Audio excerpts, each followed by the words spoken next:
No way, Jose. The following footage proves beyond any doubt that the tanks intentionally set the house on fire.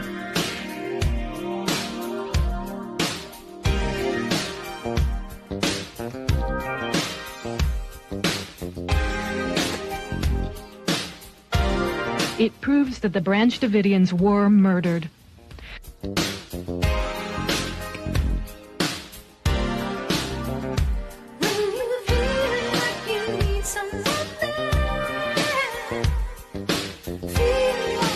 You can see that this tank has a gas jet on the front that shoots fire. You can also see the fire quite plainly.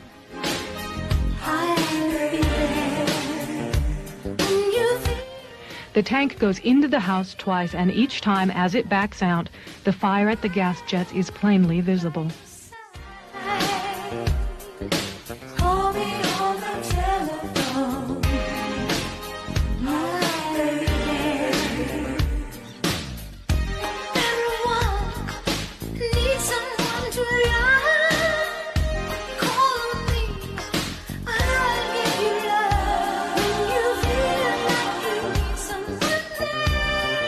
We must all do more to recognize and look for the early warning signals that deeply troubled young people send.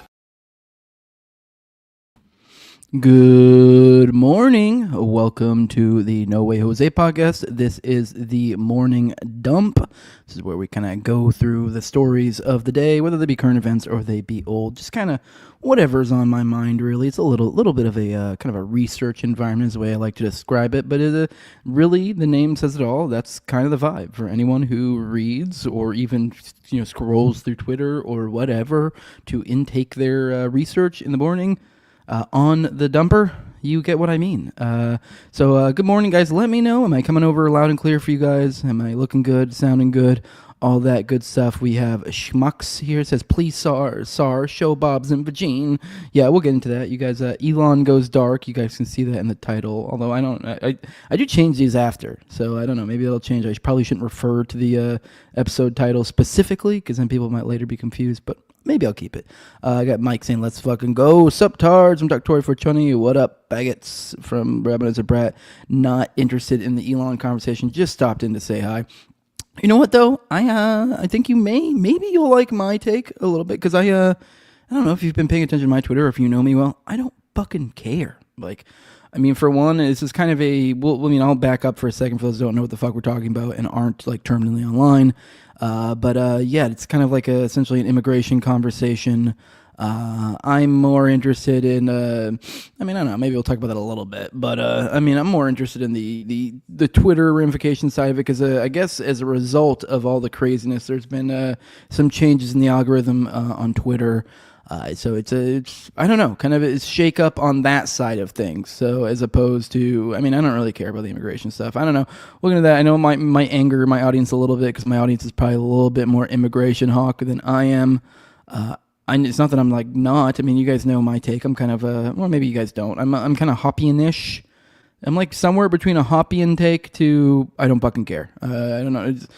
Which to be fair is kind of a, I don't know, kind of I guess a selfish take because it just doesn't really, that really affected me. Maybe if I lived in a border state, I'd give a shit. I just don't. I don't know, and I know a lot of people probably do, and they have the reasons to.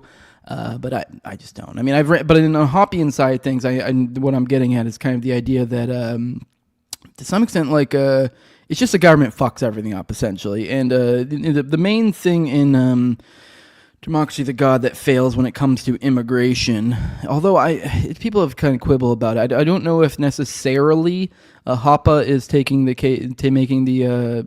position that you have to or that you should do these things if you were a state. I don't think he's necessarily advocating certain actions. I've heard people argue that. I don't know. But beside the point, what most people conventionally take as is that it's the idea is that we should be trying to come as close as possible to the idea of how immigration would actually happen in a free society. Because government, by its very existence, fucks up incentives, throws things off. But in a true free society, in an actual, and I don't mean, I know everyone thinks anarcho-capitalist or whatever the fuck, and it's going to be you can do whatever. It's not how it's going to work. If you understand Hopping, like Hoppa's take on it, he has the idea that you'll have things like you'll have covenant communities and the such. So it's the idea of like that. I mean, you'll be able to kind of control your own communities, but it'll be done voluntarily. So there still will be like immigration in a sense, because the idea of if you own a piece of property, you are able to restrict people going on and on. The big key issue when it comes to immigration is the issue of what do you do with public property. Because it's you kind of get into, I don't know, it does get lost in sauce, and it's kind of hard to understand what should you do when you deal with public property. And the idea is that you should kind of, like Hoppa's take is, you should sort of try to treat it as if it was, what would it be like if this was some sort of private property and being, how do you think most people would want this to be used? The best example that's frequently used all the time is like a park. So a park is generally a park that is public property, because there is parks that are private property. But let's say a park that is a private property, that it is private property. It's technically government property, essentially. How does that manage? I mean, technically it's government force if you fucking kick out intravenous drug users that are hanging out like on the outskirts or on the fucking on the benches or whatever. Technically that's government force. So in a certain sense we're kind of against it, but at the same time it's also like, hey, who the fuck's this great wall color? What does that even mean? Okay, well, thanks, I guess. I don't know. I mean, it's just kind of like a pale blue. All right, you threw me off. Sorry, that was just such a bizarre comment. But yeah, I mean, that's generally my take of it. But yeah, there we go. Let's go back through the chat. It says, just so far down the list of ways where we're getting fucked over that I feel like it's an intentional arguing point meant to distract. I mean, maybe. I don't know, especially since we'll get into it, I guess, a little bit. I don't know. Actually, I don't know if I have many tabs for the specifics on the immigration side, so I guess I'll just kind of give you a quick rundown on that. But it's essentially the argument, I guess, from my understanding. Once again, I barely paid attention to this, so you're kind of getting really, really rough cliff notes. What are you guys laughing about the wall color? Is there something I'm missing? Is there like something on my wall? What do you mean the wall color? Okay. Anyways, yes, this was, I guess the argument started, I don't know exactly where it started or who it started with. I think it was McVeigh, if I remember correctly. He either started it or was one of the first people. He made some comment saying something along the lines about H-1B1 or whatever the fuck that's called. I guess it's some sort of immigration program where, or something along for visas. And I guess it's for certain, how do I put this? Certain careers or jobs that have a downfall, I guess, or need for more people. And I don't know, I've heard people saying that they manipulated or some bullshit. I don't fucking know. And this kind of became it's working, by the way, Robin. I'm very easily distracted. So as soon as I see red, I'm like, what? Because then now my brain's trying to fucking comprehend, why are they fucking talking about my very pretty average paint color of my wall? There's nothing off about this, but okay. The audio listeners are probably like, what the fuck? But essentially, it's like an immigration program of some sort. What it came down to is that they were talking about like tech fields, I guess, and obviously it devolved into, or maybe it started from the beginning, I'm not entirely sure. The joke being kind of like, hey, we're bringing over, Indians or whatever to come fill the tech fields. So you should ditch the can lights. Looks dated. Love the light fixtures though. You guys are just all commenting on my fixtures and stuff. Oh yeah, you are right. Those I'm assuming you're talking about like the recessed ceiling lights on the top. Yes, if that's what you're calling can lights. Yes, I know they were there when I got them. I don't know. I've never really felt the need to swap them out, but I get those could be swapped out. They're not ideal. But anyways, sorry guys. You're getting me really. I should stop engaging with home conversation. It's my bad. I'm feeding it. But yes, anyways, it was all over immigration about the Pajeets. So that's what everyone was getting all upset about. But then the part where I kind of got interested is where this has devolved into something else. And let's go through a few tabs to figure that one. Is this the right one? Okay. Yeah.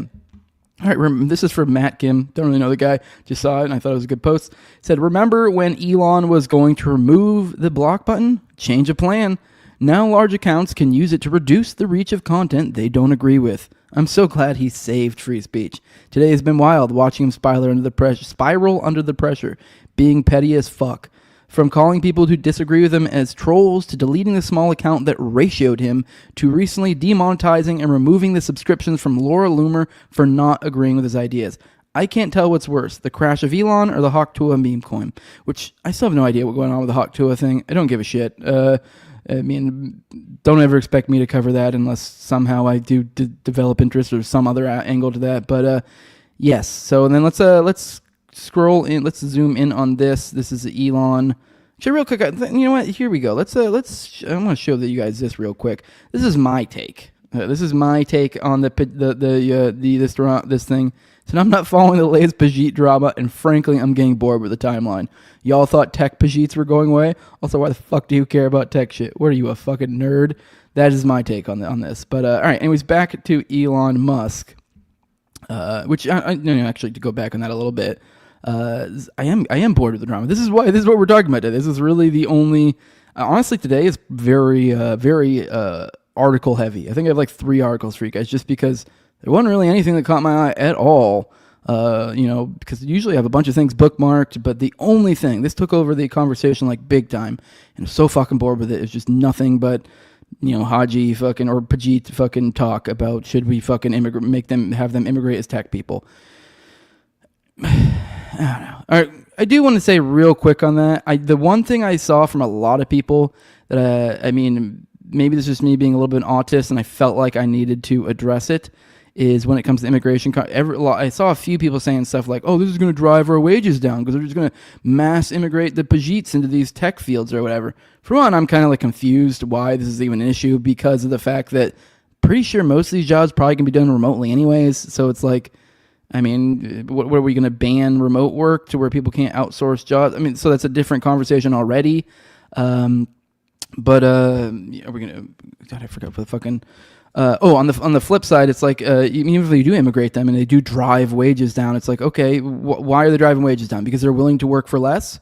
Okay, well, I may suck for you if you're someone in that career field, but for the economy on whole en masse, that's going to lower prices. And this is no different than like saying like, it's really not much different than the idea of like, oh, well, we could make more work for people if we all just use shovels. It's like, well, obviously it's not a perfect one-for-one here, but it's like kind of the same idea. It's or it's the idea of like, oh no, we have a wheel now, or we have a carriage, and this is going to, or we have a car now, this is going to replace fucking carriage drivers or whatever. Obviously not the exact same example. I guess it'd be more if carriage drivers came along that was willing to work for less. But the idea is you're still getting the same product for less, and then that's going to essentially reduce the cost for other individuals. So yes, you may have some wages come down, but you also have costs come down. So it's kind of like, it's kind of basically it's a wash essentially. Don't get me wrong, I'm by no means a deep economic expert when it comes to immigration, but that's my rough understanding of it. All right, back to the algo talk. Just a reminder, the algorithm is trying to maximize unregretted user seconds. Don't know what that means. If far more credible, verify unregretted user seconds. Is trying to maximize unregretted user seconds. So the idea being, so that you're maximizing your enjoyment when you're on the app. Essentially, the idea that there's no like interactions that you regret, or less interactions you regret. For one, I think it's a kind of a silly way to look at this. Although I guess, sure. If anything, though, the funny, whatever, I'm getting a little bit ahead of myself. If far more credible, verified subscriber accounts, not bots, mute/block your account compared to those who like your posts, your reach will decline significantly. The way that's worded is weird, though. It says if far more credible, verified subscriber accounts, mute/block compared to those who like. So I'm like, what's the apples to oranges here? Because the amount, if you're in a position to where you're not getting liked a lot and you have far more blocks than you get likes regularly, I guess. I don't know. It just seems like a weird, what's the conversion rate here? It seems bizarre. Essentially, the idea being is that you are going to get deboosted from now on if you are getting blocked by, I guess higher follower verified counts or whatever. I guess it actually says subscriber accounts. So that wouldn't apply for me because I do not have subscriptions. I'm not someone who interacts on Twitter enough to really get to ever, have the subscriptions, because you got to hit a certain certain impressions or something. I just am not someone who's on Twitter that much. So I guess I was actually thinking this might be a good thing for me, because I was thinking like, shit, I'm around like 10K. This might actually be good for me because I am pretty block heavy. I like blocking. But I also think that shouldn't affect me or the person I'm blocking's algorithm, aside from how it interacts with each other. Like, it's just essentially the idea of like, I don't want fucking anything to do with that person, and now we no longer have anything to do with it. The idea that we need to introduce some sort of algo into this, I feel like, is ridiculous. It's simple enough as it was. I also hate that people can see your shit now. I will admit I've appreciated it on my side of things, but I mean, part of it is like, I don't want people to see the shit.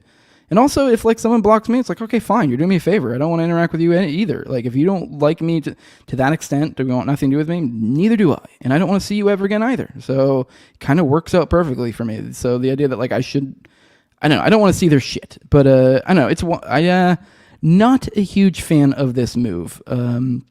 All right, let's show you. This seems to be what a lot of people are surmising is started this altogether. It says, this is the same post, but it's a comment on it. This is Matt Kim, the same guy from before.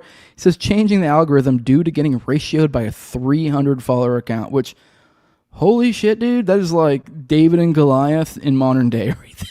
What an insane feat for a 300-follower account to ratio the owner of Twitter, the highest follower, the richest man in the world, Elon Musk. That is props to you, Mr. DRG at suspended 1233, which is an ironic name considering the circumstances. But this is the tweet. It says Elon Musk, no, we need more like double that number yesterday. The number of people who are super talented engineers and super motivated in the U.S. is far too low. Think of this like a pro sports team. If you want your team to win the championship, you need to recruit top talent wherever. And then it says show more. I'm not going to go into that. I will say, I do want to comment real quick. I actually kind of agree with him, which, as I said before, might piss off my audience. Especially, I don't know. I don't necessarily think it's, for a tech, if you're a company, you're a tech company, and if you can get more qualified, cheaper labor, and still somehow they come over, I don't know. I guess maybe it's just the capitalist in me. Maybe I'm an asshole. I don't know. Maybe I just struggle to care about this sort of nerd shit. Like, oh no, my clickety-click job's going to get taken away. I'm sorry for people who have clickety-click jobs, but it's like, I don't know. It is. I don't know what to tell you. But all right, here's a tweet from DRG. It said, my son graduated with honors with electrical and computer engineering degrees in 2023. He cannot get an interview, let alone a job. Any white male he knew in college can't get jobs either. Many are currently working in data center jobs that don't require their education. Now, I would be curious, like with these people, like what else is going on? Is it really just because of immigration? Because I just struggle to believe is there some sort of DI stuff going on? Like if there's like a actively looking not for white males, you know what I mean? Maybe that could be. I don't know enough about the tech field to really say. If that's the case, I'm against that. That shouldn't be really at the end of the day. Like if you're a white guy, you're a Haji, if you're whatever you are. If you are the most qualified for the job and you're, I guess, the best bidder, the lowest bidder, I guess is the way to put it, then yeah, I don't know. I don't see why you shouldn't get that job. So, it sounds like this guy was pretty qualified. I guess they're saying because he's a white male. Maybe that's true. I don't know. Let's pop back in the chat, checking you guys for a minute. All right. Oh, geez, I got a bunch of these. Oh, yeah. Let me see. I got lost in my... Yes, you guys... Everyone's... My bad, Jose. Let's get back to the Jeets. Yeah, I said I lost a coin to that Hoor. If I see... What? I don't even know what you're talking about, dude. Oh, the Hawk Tua. I get it. Yeah. You lost money. You invested in a Hawk Tua coin? You silly goose. If you did it as just like a shtick for one, that's one thing, but... let's focus on giving Pajits better English classes for the answer IT calls. For sure. Now, I will say, those motherfuckers, that pisses me off to no end. Like, what the hell? They need to, unironically, whenever I do call for help, and it is like someone I can't understand, I can't tell you. The only thing that probably makes me more irate than that is having to deal with like a robocall and having to find the perfect fucking code to finally be able to talk to an actual fucking person. But yeah, I guess, you know what? You guys are really turning me. I'm going very anti-Pajit now that you brought up the IT stuff. That is really bringing back memories. It says you can smell the cheats over the horseshit, though. The Elon and his minions are spiraling hard. Arcane. I don't know if Elon is doing fuckery, but I let you know, I'll go, you unfollowed. I don't know what happened. I'm just throwing it out there. It was right after I followed you, too, and I thought maybe we had some issues. But you're still here, and and you still tagged me and stuff after, so Just throwing it out there. I think you may have accidentally unfollowed or Elon unfollowed you. Or you secretly hate me, but you still keep showing up to these shows and commenting and stuff. So confusing. Either way. Seems like a combination multi-head attack on whites. Perhaps. I don't know. Elon shouts for H-1B visas, and just a little while ago, he says AI will replace these jobs. Well, yeah, that's another thing, too. It's like, oh, you guys are freaking out about JEETs, but it's like, dude, okay, well, then what are we going to do when it gets to AI? Like, I've already gotten to the point where AI is like, I'm getting pretty, and I'm very fucking, like, tech retarded. And I'm getting to where I'm using AI a little bit here and there. I've been using it for, like, podcast descriptions, generating hashtags, thumbnails. I don't know if you guys noticed these morning dump ones. I mean, it's not like I'm getting a fucking custom made from an actual artist every time, but I'm just, every time I have a prompt that I've figured out that I found that I like kind of what it's giving me. Obviously it's not perfect. It's not exactly what I want, but it's close enough. And I generate a new one for every new episode. And, here we are. I mean, I've also been using them for my my No Way Jose episodes, the normal ones. I'm going to have dropping here in like an hour and a half. I have an episode with Drew Treglia. That one looks pretty cool. You can see the thumbnail as already. So point being is AI is getting pretty dang useful. So it's enabling people like me so I don't have to go find someone. So you see, Alan says AI is a tool, not some overlord to be afraid of. Yeah, for sure. But also at the same time, there probably all these jobs that you're worried about the JEETs taken. I guess maybe it depends on the job. Some of those are going to be more difficult than others or more, because AI is not perfect. I can definitely tell you, as I just said, I'll say, hey, this is what I want. And there's plenty of times they fuck up shit and I'll be like, you fucked this up. And then they'll usually even just fuck it up more. I mean, it has a lot of clunky issues still, but it still helps a lot, and it's probably going to improve over time. I don't think we're anywhere near to where it's like, oh no, we're going to have to fucking deal with a Butlerian jihad or something, and the aliens take over, or not the aliens, but the AI take over. But, I mean, it's useful, and I think it will be probably replacing a lot of tech jobs in the future. So if you have something that's pretty...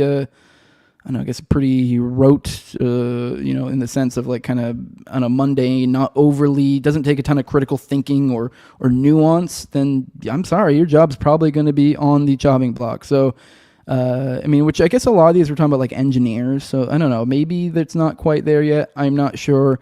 But either way, it's kind of like, hey, I mean, it is what it is. I don't know. Maybe start looking towards the future. Start, figuring out different job moves. I'm sorry, we're not in an age where people can just be like, "This is my job." Go. The whole format. I mean, people are still stuck to this old mentality of like, well, back in the day, in the 80s, or 70s, or 50s, or 60s, we used to be able to go get a job, and we used to just be able to work 9 to 5, and fucking go home and be able to support my family. And wife didn't have to work, and that's all great, but that's not what we're dealing with right now.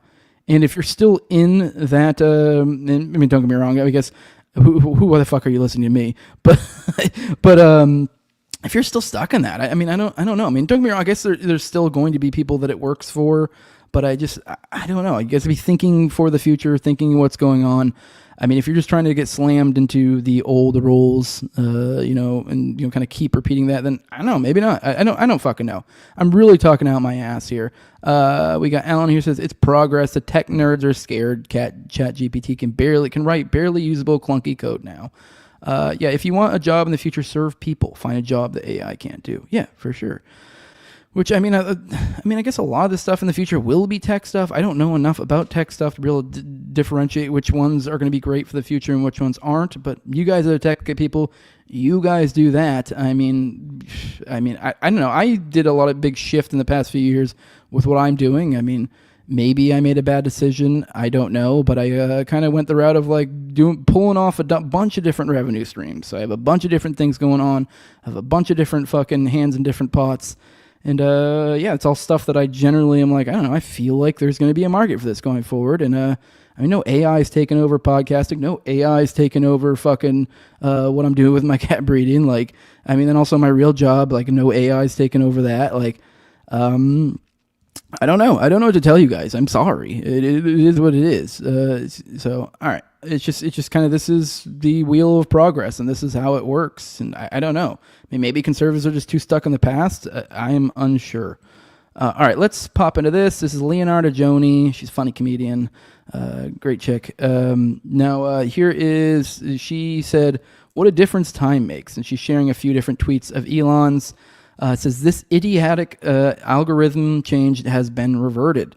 It also caused my account engagement to drop by a factor of 10 because it was based on absolute number of blocks, not blocks as a percentage of followers.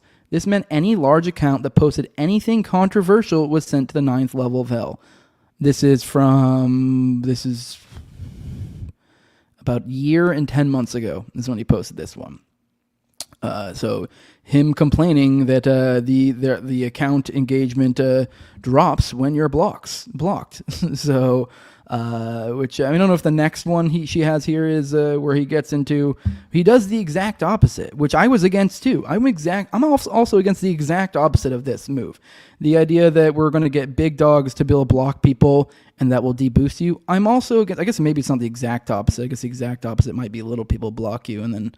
But anyways, I'm also against the idea of what he did later, where he, I don't know if he actually did or if he was just talking about it or what, but there was a period of time where he was supposedly, the algorithm was based on if you were blocking people, it deboosted you. So the idea of disincentivized blocking people, whereas now this is incentivizing large accounts to block people they find annoying or don't want their message to spread.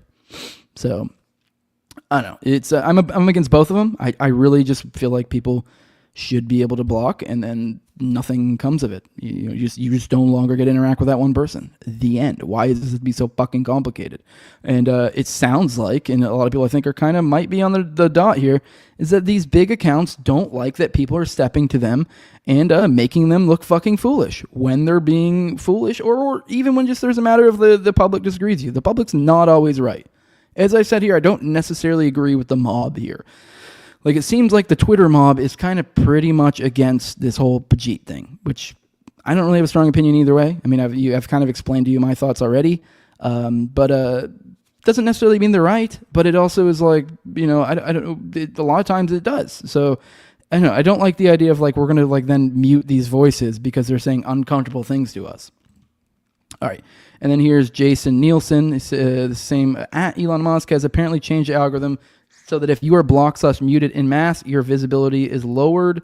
If you're this allows campaigns from the left to silence the right, essentially eliminating free speech by weighing too heavily the downvotes over the upvotes. All right, I'm pretty sure this is a response. So this is put backwards. Leonardo, I think, put these backwards. This one with Jason Nelson was what Elon was responding to. I believe. This explains... this allows campaigns from the left to silence the right, especially eliminating free speech by weighing too heavily the downvotes over the upvotes. This explains why I never see cat turd, libs of TikTok, or any other conservative account. Lists are one tool used by the left to achieve this, and I fear Twitter may be lost already those of us who don't preach the mainstream narrative. So that was, this was from before, and I guess the issue was they're like, oh, the left is going to use it, and now... look how hilarious is now that the right has taken more of a stranglehold of Twitter to some extent. I mean, not that we're like, I don't think the left got kicked out, but I think a lot of the hardcore left either settled down a bit or no longer really wants to be here. So it is definitely more right wing now. It seems like now that the pendulum is shifted, they go, you know what? Maybe I do like this. Maybe this will work. So yeah, share this tab. Okay. And here's something from Red Team Actual, kind of explaining what I was just getting at there a second ago. Here's how this works. The minority, the big accounts, now wield disproportionate power through their minion armies, often organized in private chat groups. Which, if you guys don't think these people are in private chat groups, I mean, it sounds like, almost sounds like I'm making some sort of conspiracy or something, but it is. I mean, these people link up. I mean, I'm not in a lot of chat groups. I mean, I'm in really only in two. And even then, I guess I'd say only really in like one. I have the Tower Gang one. I said two. I guess three. Because we have two Tower Gang chats. We have a production chat, and then we have our main chat. So I'm in both those. But anyways, I kind of consider those the same chat. But I'm not in a lot. But a lot of people are. A lot of people are in a lot of group chats. And especially they're in chats with people. So they'll have group chats with different influencers that seem to be in similar spheres. They'll pop thing. And they're like, oh, wow, look at this. This is interesting. Then they boost it. And so this is a lot of times when you do see things that go viral, it is because they literally are conspiring. Essentially, they're conspiring in chat groups or whatever about what they're going to do or what they're going to retweet or whatever. But you know what? It sounds sinister when I put it like that. But in reality, it's no different than my fucking the old school Tower Gang chat, which is all the Tower Gangers. So it has like a bunch of people who were the ones who were literally towering in the early days of towering. So most of those guys are people like sub 1,000 follower accounts. And we still they throw chats in there. People like them. They go, because you're just sharing things you think people will like, and they do the same thing at their place.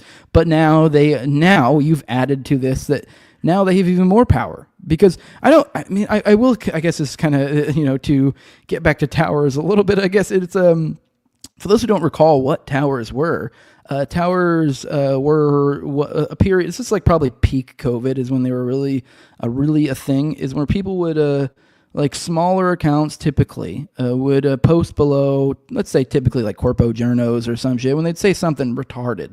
This was back in the old repressive days of Twitter. Don't get me wrong, we're obviously complaining about some shit right here, but in the real bad days, the days when I couldn't even get like past 1,000 without losing an account.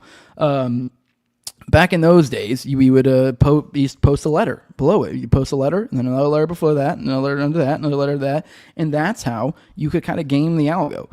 Because essentially they were recognizing there was a whole bunch of replies and there were a whole bunch of likes. And then what you would do is you would send them to your group chat. You say, hey, we're going to say this word to this person. This is going to really like enemy of the people. So some journalist or something. We will, I'll take the E, you take the N. We'll all take one individual letter. So it's separate users for each separate one. And then we'll all make sure to like and retweet everything. And we'll really get this. And back in the day, those were fucking flying. They were doing numbers. And these were things with people that didn't have a lot of numbers. So this was a way to game the algo.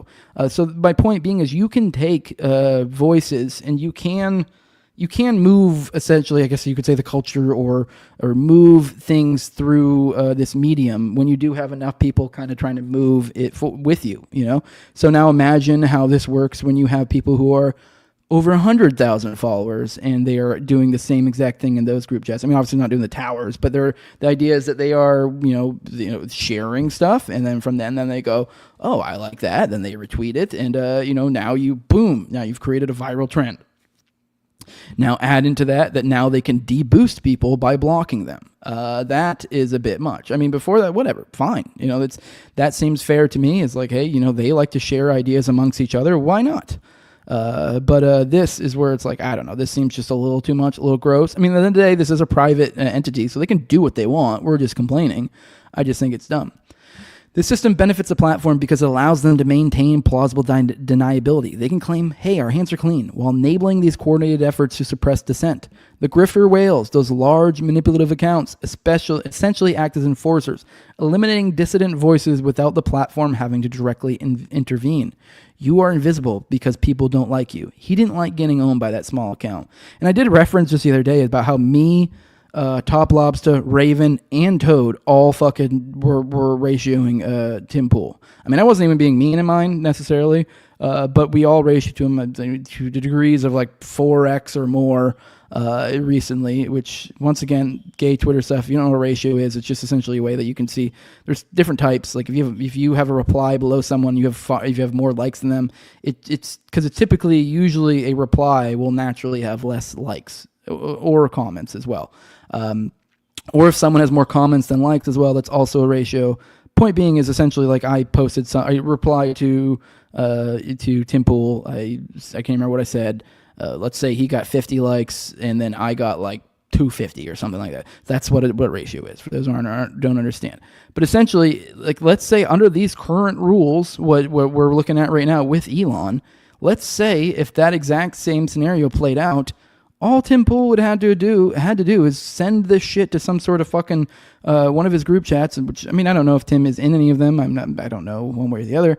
But then now they go, yeah, I don't like this, and now they mute or they block or whatever, and all of a sudden now that ratio didn't happen, or he's able to reduce the likelihood of that ratio of happening, and he doesn't have to look foolish.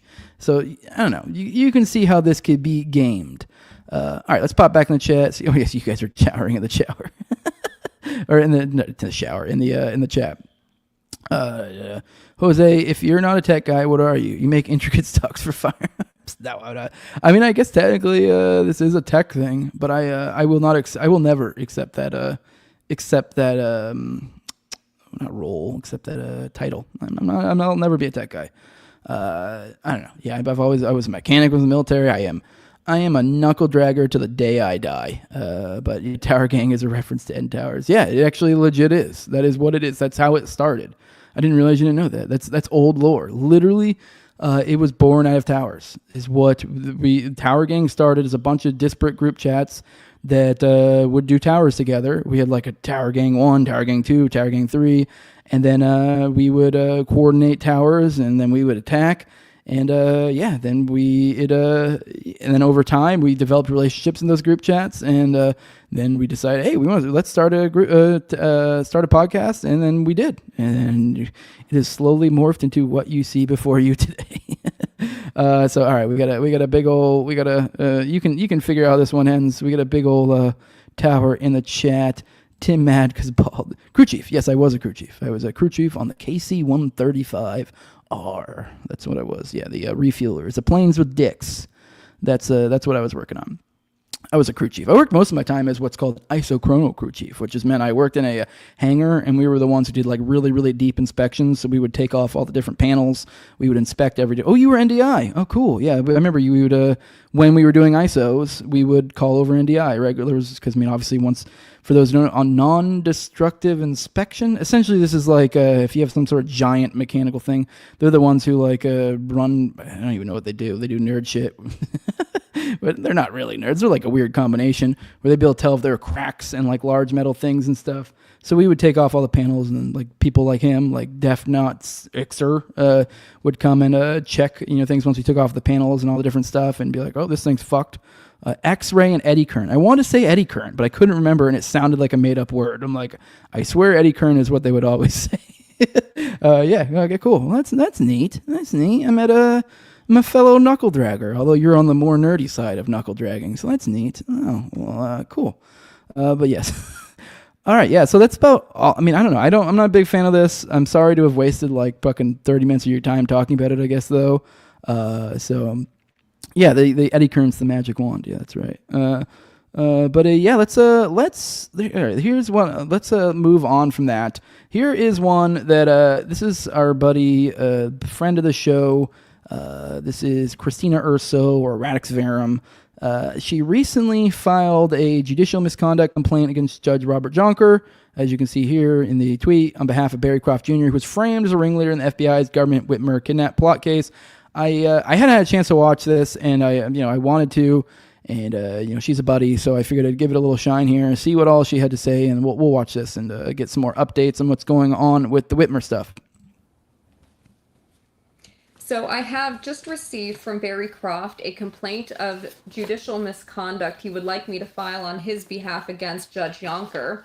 And I think this is really important to get on record, because I think that what Judge Jonker did in this case was so disgusting. I just want to read for you the brief statement of facts. This is what Barry has written, and this is why he is submitting a complaint of judicial misconduct.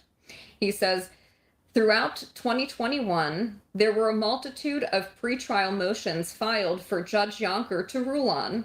Analysis of the timeline from the first discovery of evidence turned over to the defense, which there were 7 separate installments spanning several months. Judge Jonker made rulings that deprived me of not only the rules of evidence federal, but he also ignored Sixth Circuit precedent, which signaled to the government that it could withhold exculpatory evidence.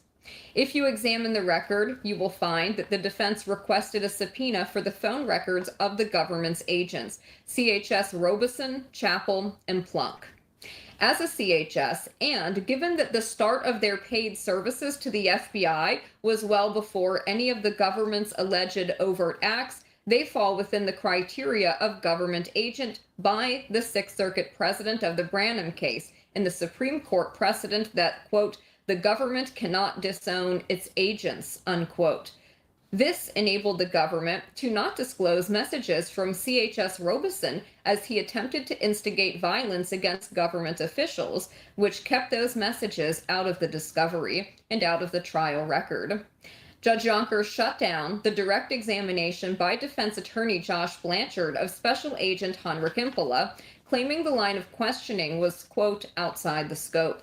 Blanchard was attempting to reveal to the jury the FBI's December 10, 2020 interview, it's really an interrogation interview, with CHS Robeson, which was included in the discovery, in which the agents are on an FBI recording manipulating Robeson's statement with their threats, and they force him to sign an NDA, which was crucial evidence in my trial. Judge Yonker expertly sabotaged our case. I urge you to examine all the pretrial motions and the timeline in relation to the government's disclosure of the discovery. You will find that the ignoring of the Federal Rules of Evidence 801 D2D and the Sixth and Supreme Court precedents cannot be a coincidence for a chief judge at the time of my trials. Judge Yonker has also made public statements expressing bias in favor of the FBI, which demonstrates an inability to be fair and impartial, characteristics that are essential to the administration of justice. The Bureau of Prisons has significantly hindered my ability to make a more timely attempt at filing a formal complaint. Please forgive my inability to type and print my complaint, respectfully and honestly submitted under penalty of perjury. Barry Croft, December 2nd, 2024, Florence Supermax. So I'm going to be sending this out for Barry today on his behalf to the Sixth Circuit, and hopefully something good will come of this. But at the very least, it gets on record the complaint against Yonker.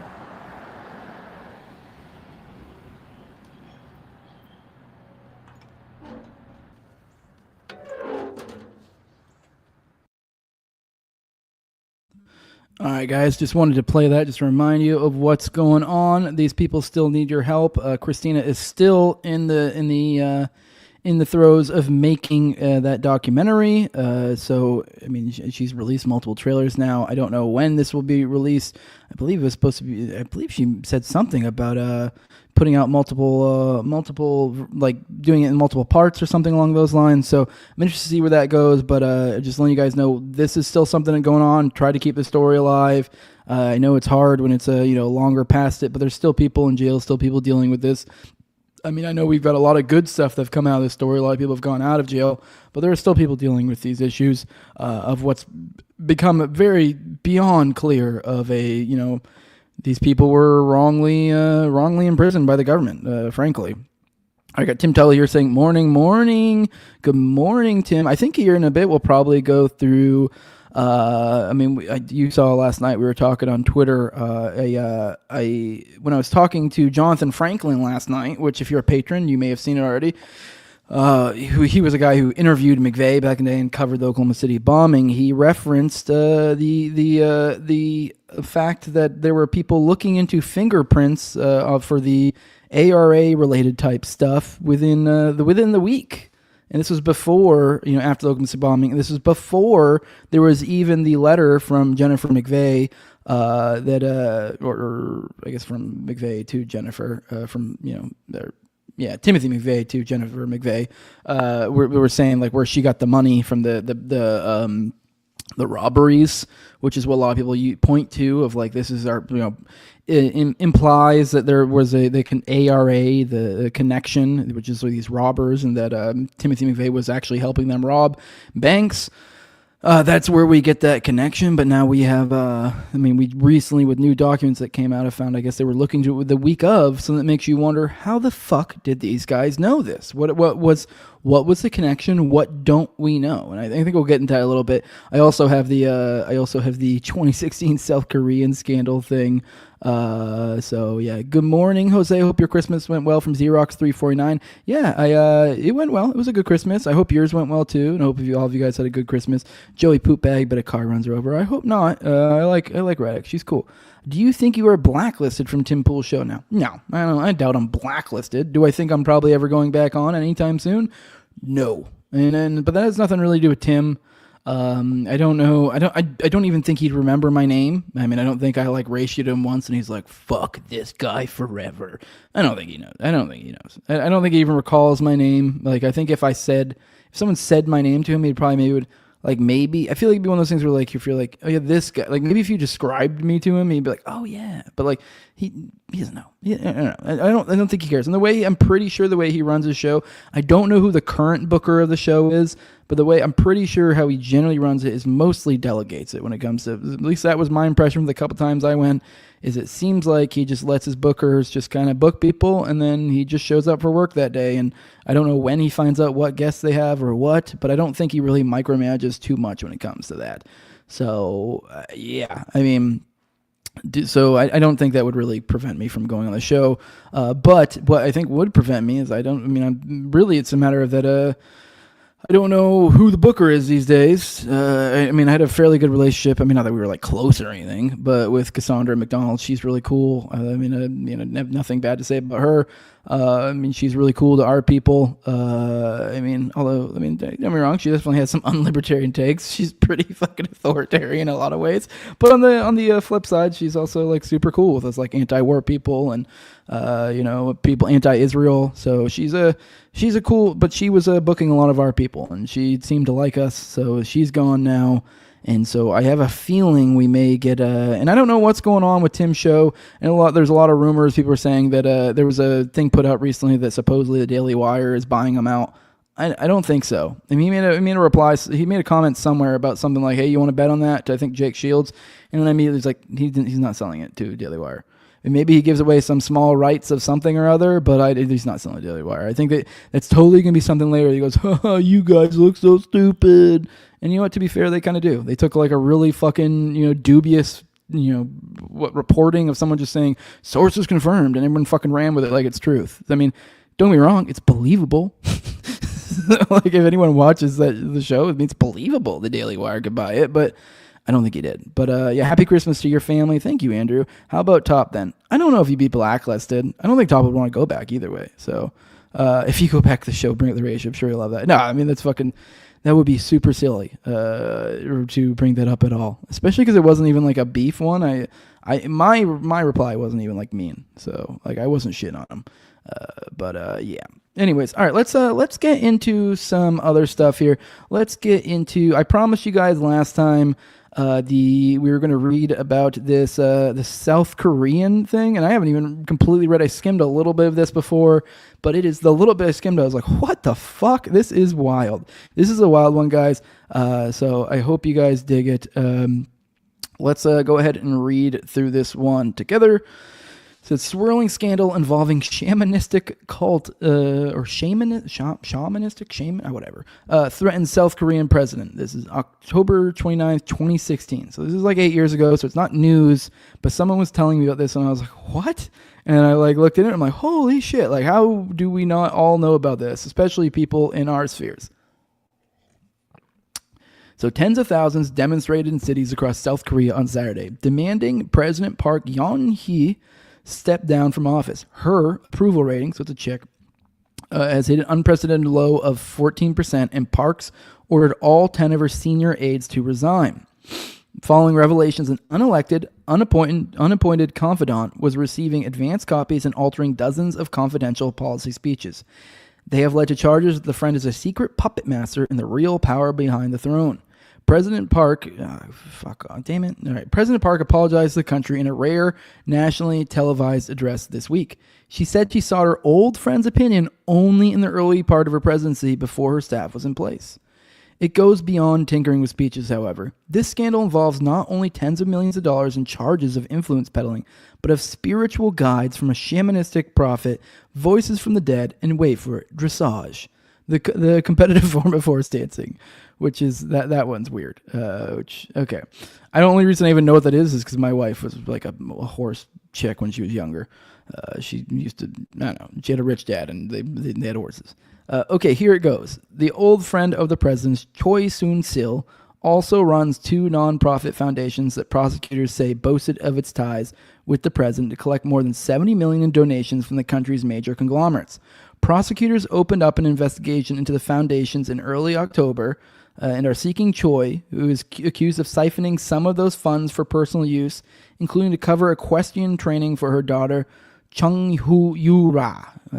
Okay. Okay, so this old friend of the president's is also runs. Okay. So she was able to get 70 millions from say boasted. Okay, I'm trying to like process this. Okay, I guess she was siphoning funds from what? From nonprofits, I guess. But that boasted of its ties with the president. Okay, so we're dealing with like a Hillary Clinton Foundation type thing, is what it sounds like to me, sort of. And these nonprofits are boasting other ties to the president and using this to kind of be able to. I mean, obviously, it's not a perfect, one for one for the Hillary Clinton Foundation, but I'm just trying to wrap my head around what the issue is here. So they're siphoning nonprofit funds. Okay. Much of the public anger now gripping the nation broke open over Choi's daughter in the first place. Chung, the equestrian, attended the nation's prestigious women's college, Ewha University. Ewha's president was forced to resign this week as students protested Chung's preferential treatment and shady admission, which seemed to give her extra credit for being a champion dressage competitor. Media began looking closer at the ties between Park and Choi, and the ties were interesting indeed. Choi Soon-sil is the daughter of a man the president considered her mentor, Choi Tae-min. All right. He claimed to be a pastor from a tiny pseudo-Christian sect, but a leaked diplomatic cable from the U.S. Embassy describes him as a Rasputin-like character, and his church is described by Korean media as more of a shamanistic cult. Okay, so this is where we get to that. I guess this Choi Sun-sil is the one that's the buddy with the president, I guess is the daughter of the man that is a daughter of the key individual here that's... Okay. All right, Mr. Choi was the founder of an obscure sect called the Church of Eternal Life. He befriended Miss Park, 40 years his junior, soon after her mother was assassinated in 1974. According to a report by the Korean intelligence agency from the 1970s that was published by South Korean news magazine in 2007, Mr. Choi initially approached Miss Park by telling her that her mother had appeared in his dreams, asking him to help her. All right. Mr. Choi was a former police officer who had also been a Buddhist monk and a convert to Roman Catholicism. That dude, that's glowing. That's weird. He also used 7 different names and was married 6 times by the time he died in 1994 at the age of 82. All right, the name sync closed too. He became a mentor to Miss Park, helping her run a pro-government volunteer group called Movement for a New Mind. The public's beliefs about how much control the Choi family enjoyed over the president and how much they privately benefited as a result is putting the president's remaining year in office in serious jeopardy. On the streets of Seoul Saturday, at least 10,000 people showed up to protest, holding signs saying, Park Geun-hye, resign, how is this a country? We can't raise kids in this country. For her part, Park hasn't addressed her matter since her 90-second apology, but she did call for the en masse resignations of her senior staff late Friday night, and her spokesman is not ruling out changes at the heads of government agencies as part of this reshuffling. The 3 major political parties in South Korea, meanwhile, say they will meet with the National Assembly Speaker early next week to continue the next moves. Opposition parties share the responsibility about state affairs. The ruling party's floor leader, Rep. Chung Jin-suk, said to the Korea Jonggang Daily. I mean, this is a fun one. I will say when I was doing the Belgium stuff, that was hard. These names are, I want to read, I'd almost be willing to do a deep dive just for these names. These names are fun to say. Since the administration is hit with the leadership crisis, the National Assembly must act to cope with it. Har Yong-kang contributed the story. So there we go. We got this is by Elise Hu from NPR. So, all right, let's pop back over to you guys, see what you guys have to say. Oh, no, another me. All right, let's all right, now here is the other one I was telling you guys about. All right, here we go. Here is I was telling you guys earlier. I wanted to cover Richard Booth's recent piece. This was from like 5 days ago. I don't believe we've covered this on the show yet, but this is new information that has come out.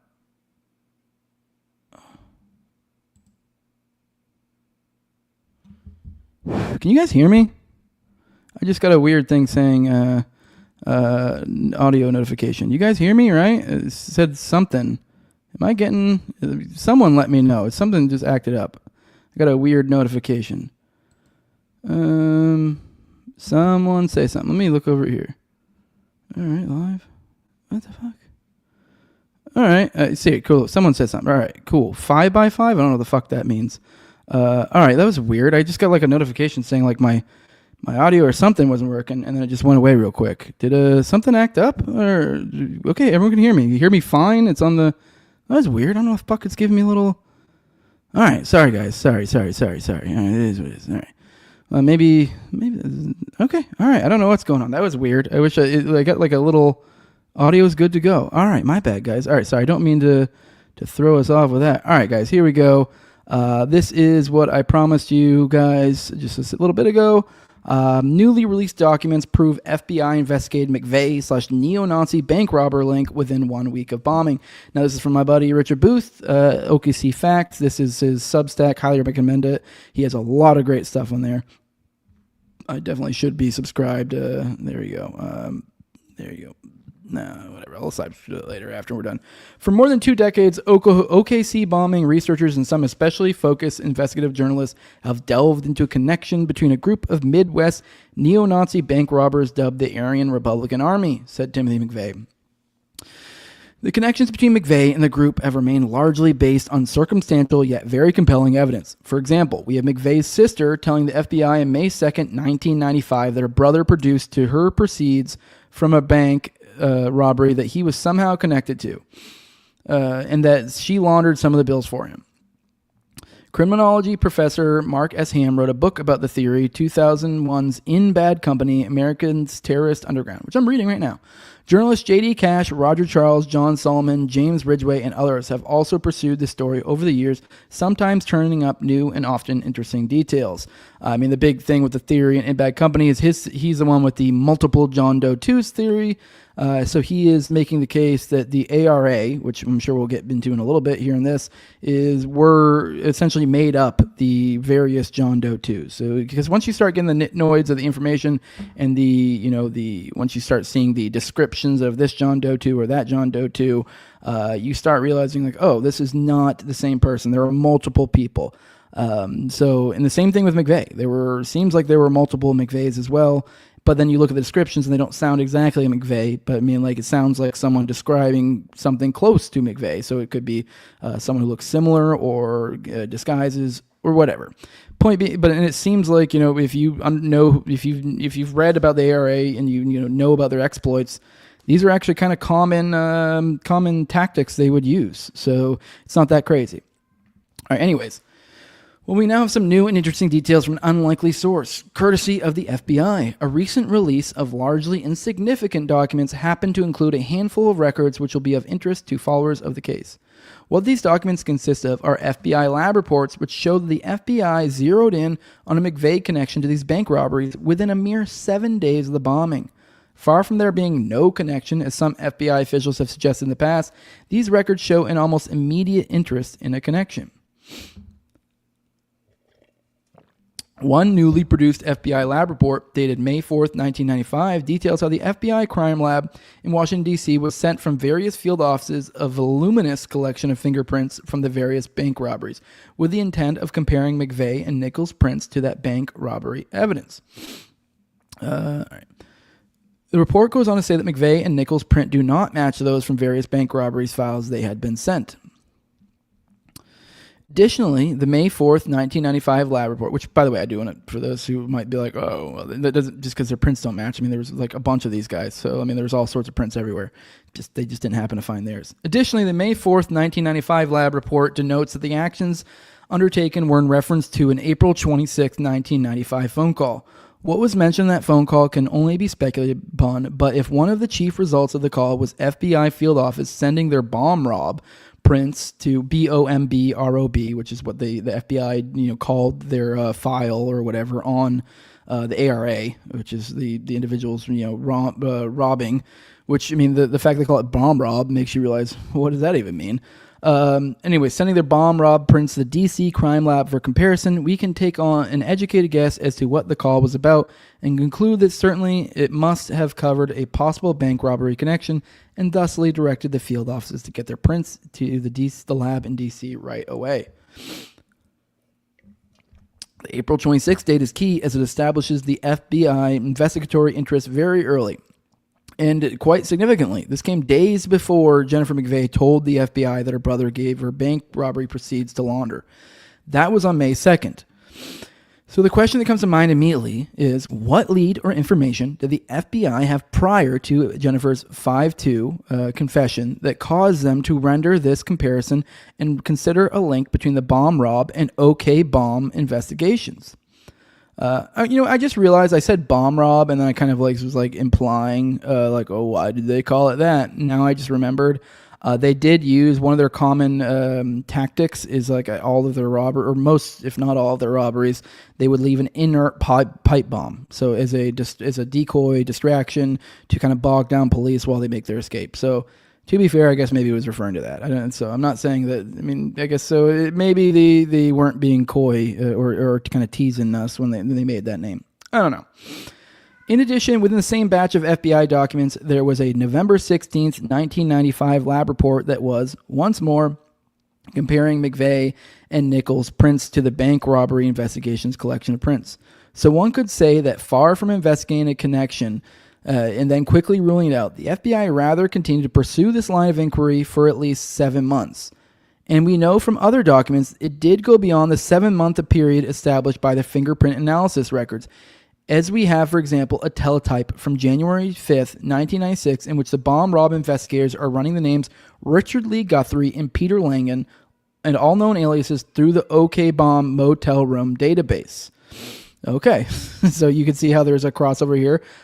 They were looking for, they were trying to cross-reference these things essentially. And the idea, essentially this paragraph, he's saying it's been 7 months.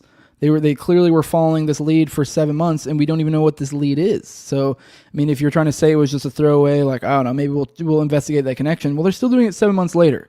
So what made them go? There had to have been some sort of lead. There just had to have been. The new documents serve to put a pin in the timeline, marking the earliest possible connection made between the bank robberies and McVeigh as April 26, just 7 days after the bombing and a few days after McVeigh's arrest. It is being reported here for the first time that FBI pursued this link almost immediately. However, one could have deduced this, as early media accounts from the Los Angeles Times talk about the investigation. On April 28th, just 2 days after the April 26th phone call mentioned in the May 4th lab report. All right. On that day, the Times ran 2 stories on the Oklahoma City bombing. One of them said on the front page that the FBI believed the bombing was the work of 4 to 5 people. That article mentioned there was a possible connection to bank robberies. Another separate story in the same issue detailed the bank robbery investigation. All of this was reported by the Times before the FBI crime lab in D.C. had even received the prints to conduct their comparisons. Find one of those stories here. So this is me showing here, Los Angeles Times. Investigators believe bombing was the work of 4 or 5 people. Quoting from the story, Willman and Ostro report that FBI agents are investigating whether those responsible for the Oklahoma City explosion may have financed their activities with the proceeds from a bank robbery spree across the Midwest. So there you go. That's exactly the ARA connection. The new documents were found within a batch of thousands of pages of material released to FOIA requester and Salt Lake City attorney Jesse Trinidad, produced to him only after he was forced to file a lawsuit because the FBI had failed to fulfill its FOIA obligations, which is Freedom of Information Act. Yeah, that's what it is. Obligations on the request, which he filed nearly 8 years ago. At that time, the FBI had said it had located more than 30,000 responsive documents. Thus far, very few, if any, of the documents the FBI has produced to Trinidad are in any way responsive to this request. They are largely documents unrelated to the request, which specifically was for records where Tim McVeigh was mentioned in connection with the Aryan Republican Army. Most of the records produced in 2024, for example, are about the ARA and only the ARA, and do not in any way mention McVeigh, making them squarely outside of Trinidad's FOIA request and thus not responsive documents. In addition, many of them are previously processed and released documents and therefore cannot be part of the 30,000 plus unprocessed potentially responsive documents Trinidad was initially advised the FBI had located. However, slipped into the largely useless batch in a moment of possibly coincidental competence, the FBI did manage to include a couple of relevant documents, and what they detail adds considerable weight to the theory that McVeigh was well acquainted with the Aryan Republican Army, and the FBI was confident enough of this likely fact that it continued investigating it for many months. more as the story develops. Find all the documents the FBI has released to Jesse Trindle 2024 relating to this lawsuit here. And he has a link. Also want to remind you guys about the Libertarian Institute's OKC archive. It's a great resource to use when you're looking for documents of the like. All right, guys, this is going to be a little bit of a short one today. But this was a good fun hanging out with y'all. Glad to be chilling. I do want to remind you guys real quick before we get out of here, because I fucked up earlier and didn't do it, but we got to pay the bills here, guys. I do want to remind you guys that today's episode was brought to you by Nadeau Shave Co. If you're tired of that razor burn irritation and ingrown hair is caused by those multi-blade cartridges, and then this is the way to go. Go back to traditional shave just like your grandpa used to. Upgrade your shaving system. The standard issue includes one traditional safety razor and a box of 100 stainless steel razor blades. $75 to shave for the whole year. Let's be real though, unless you're shaving on the reg, that's going to last probably a lot longer than that. Now, if you are shaving on the reg, you may want to consider the Quarter Shave Club. That'll put you about 25 cents per replacement blade. Also do want to let you guys know he has shave soaps and 3-in-1 body, hair, and face soaps. Great stuff. Feels great. Smells great. Great for shaving. It's a COVID mandate refusing company. This company was born out refusing the mandate. That's how this thing was started. Use code Jose for 10% off your entire order. Support Nadeau because they support us and they support your ideals as well. So hell yeah. Go check out NWJ.com. All right, guys. Let's go ahead and Pistolero. I've been sick as hell for a few days. The episode kept my mind off of it for a bit. Good. I'm glad it did. But we'll be, I don't know when I'll be back next week. I'm not sure what days I'm working, what days I'll be doing these, but I'm sure to be back with y'all again, especially because I'm actually going to be working this whole weekend. So I think that means I probably won't be working much the following. We'll probably will have at least a few days off. So, yeah, anyways, I'm sure you guys don't care about the ins and outs of my life, but just trying to give you guys an update of when there will be a next one. I don't know off the top of my head. I do know, though, that dropping in about an hour, my interview with Drew Treglia will be premiering. That is the filmmaker of Jones Plantation.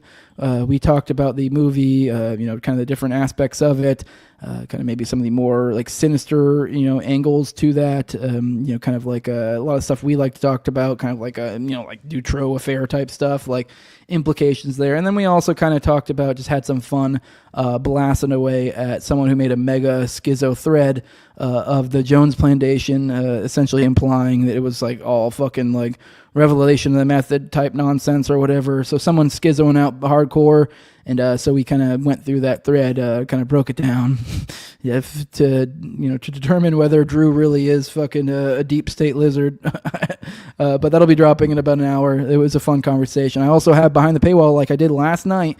So it's already out. I had Jonathan Franklin, who was someone who interviewed McVeigh back in the day in prison and did a bunch of other work. Did a lot of cool stories. I mean, I really wish he's somebody I would love to talk to again, just talk about all sorts of stuff. He's done a lot of weird, really cool stories. So really interesting guy. Really liked him. I think you guys will really like that. I'm excited for that one to come out. I think I'll probably actually add that to my OKC playlist because I feel like it's worthwhile to add it to it.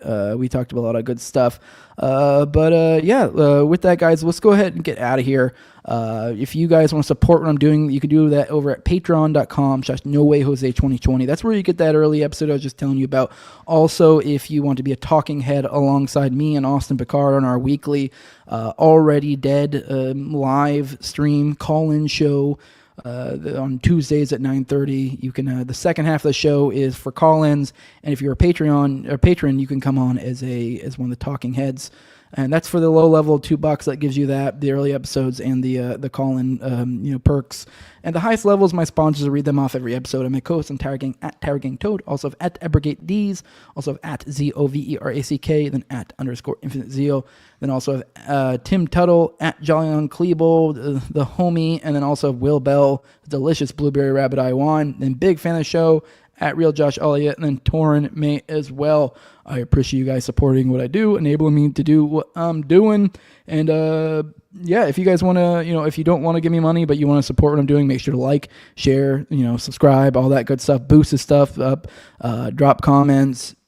And another one most people sleep on and don't do is drop a review. Drop a 5-star review on Spotify or iTunes, or if any of your other audio podcatchers allow you to do that, do the same.